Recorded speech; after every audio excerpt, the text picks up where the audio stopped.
Salut, c'est Philippe de Mediacom TV. On se retrouve aujourd'hui pour le 4e épisode de la série C'est tout comme, dans lequel nous allons parler de dialogue social en entreprise.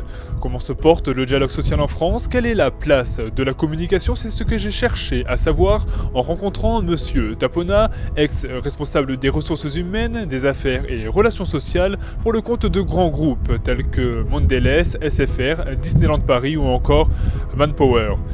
Monsieur Tapona est également le directeur du Master Négociation et Relations Sociales à l'Université de Paris-Dauphine. Je vous souhaite un très bon visionnage.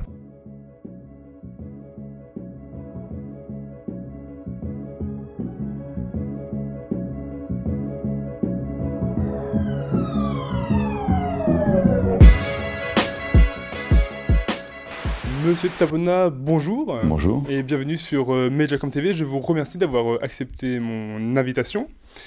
J'aimerais commencer notre échange en citant notre Premier ministre actuel, Manuel Valls, qui dit « Le dialogue social de qualité est vital pour les salariés, pour les entreprises, pour l'économie de notre pays ».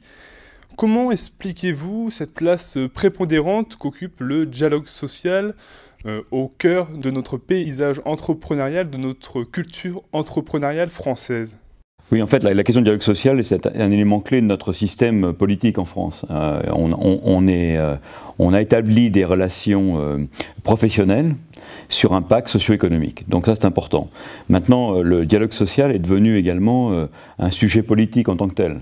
On l'a vu sur les deux quinquennats, celui qui est en cours et celui précédent, dans lequel finalement ce dialogue social est venu au milieu de la campagne comme un leitmotiv. Et je pense qu'on a un souci, c'est qu'on confond dialogue avec finalement relation sociale et puis accord. Et donc c'est un mot un peu magique aussi, c'est une intention qu'on traduit en des lois successives qui viennent s'empiler les unes par rapport aux autres. Mais globalement, dans ce bilan qu'on peut faire, cette qualité de dialogue social, je pense qu'il y a réellement un problème de méthode. Il y a vraiment un problème de méthode et puis d'objectif.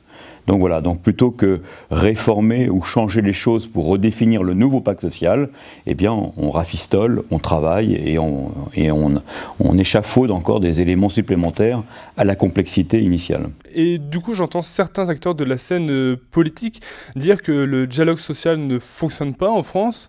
D'autres, plus encore, plébiscitent une réforme du syndicalisme français. Monsieur Tapona, comment se porte le dialogue social en France et avons-nous à jalouser de nos chers voisins européens ?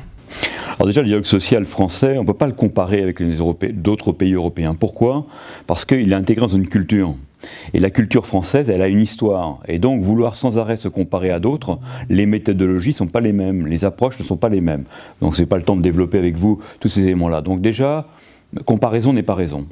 Deuxième élément, le dialogue social ne va pas bien en France. Il ne va pas bien, mais pas dans la question de la réforme des structures syndicales ou patronales, parce qu'on pourrait y discuter des deux côtés. Il va mal dans la conception qu'on a, dans la structure que nous avons, dans la méthodologie que nous avons employée. Et puis, nous avons privilégié le quantitatif sur le qualitatif. Donc on vous explique que le dialogue social va bien puisqu'il y a en gros entre 36 000 et 40 000 accords par an de signés. Voilà, ce qu'on oublie de dire, c'est que beaucoup sont des accords d'extension, de renouvellement, et que des accords d'innovation sociale dont le pays a besoin, il y en a en fait très peu. Très peu. Et aussi, c'est un problème qu'il y ait qu'environ 7% des salariés en France qui soient syndiqués. C'est un problème ? Non, ce n'est pas un problème, dans le sens où le modèle justement de la France, comparativement ou différemment avec d'autres pays européens, c'est que lorsqu'un accord est signé, il bénéficie à l'ensemble des salariés. Je rappelle que dans la plupart des pays de l'Union européenne, notamment du Nord, avec lesquels on se compare souvent, sans adhésion, pas de bénéfice de l'accord signé. Donc l'intérêt général du fait syndical est un élément, mais c'est un petit élément de la problématique du dialogue social. Les négociations collectives menées entre l'employeur et les délégués syndicaux sont à l'origine des conclusions d'accords visant à améliorer les conditions de travail des salariés. Et il est un adage de dire que la communication est le nerf de toute négociation. Cela veut-il dire que communication d'une part et dialogue social d'autre part doivent évoluer en une parfaite complémentarité? Alors, on peut parler de complémentarité. La question, c'est la question du sens qui est posée. La question du sens pour le dialogue social, la question du sens pour la communication.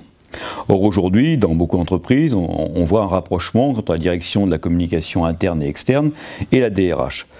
En fait, attention à ce mélange des genres et au fait que finalement la communication viendrait justifier d'une démarche ou l'absence d'une démarche sociale. Le mélange entre l'interne et l'externe, entre l'image de marque et les faits réels, fait que la communication peut être prise en otage du dialogue social ou l'inverse également.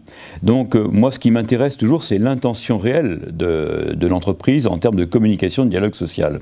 Et donc là, c'est un peu dis-moi qui tu es, je te dirai ce que tu fais. Et c'est plutôt ça pour moi mon adage dans le dialogue social et la communication. Alors du coup, vous ne pensez pas que le rattachement que de plus en plus de grandes entreprises font entre les fonctions RH et la communication interne est une véritable solution pour replacer la communication au cœur du dialogue social? Mais le dialogue social n'a pas besoin de communication. Le dialogue social a besoin de relations. D'accord ? Il y a des choses qui ont besoin d'être dites et d'autres, à un certain moment, de ne pas être dites. Donc ce n'est pas une question de communication.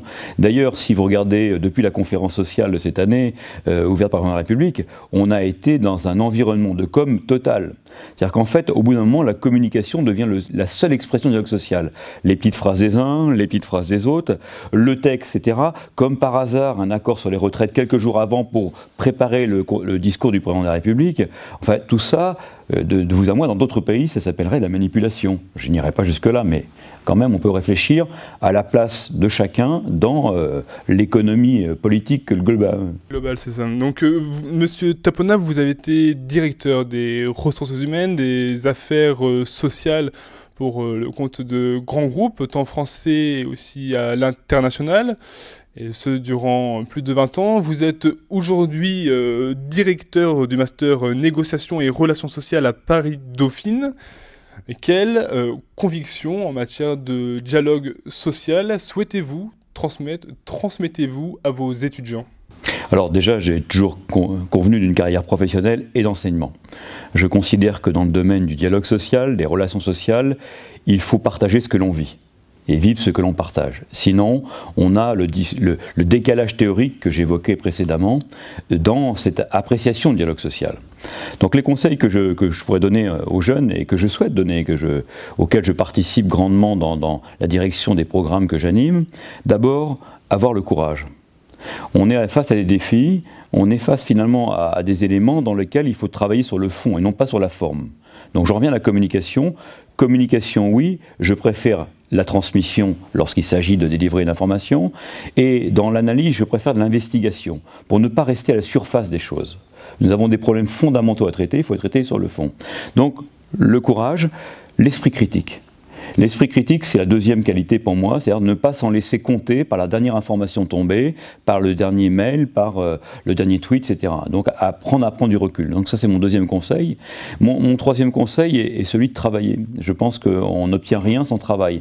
Et que donc cet accès facile ou facilité à beaucoup de services aujourd'hui est certes une avancée, mais en même temps, elle nous confine dans une certaine paresse par rapport à des investigations qu'il faudrait convenir. Donc voilà un peu mes conseils à grands traits. Et puis je terminerai, et dans le cadre qui nous occupe aujourd'hui, une grande éthique. C'est-à-dire que la question, c'est qu'il faut vraiment pouvoir soi-même déjà s'appliquer les principes que l'on prône pour les autres. Très bien, je pense que le message est passé. Monsieur Tapona, je vous remercie d'avoir accordé de votre temps pour Mediacom TV et je vous souhaite une très bonne continuation. Merci. Au revoir. Au revoir. N'hésitez pas à vous abonner, à commenter, à liker cette vidéo. N'hésitez pas également à rejoindre mes réseaux sociaux, Facebook, Twitter et LinkedIn. Mais surtout, communiquez. C'était Philippe de Mediacom TV.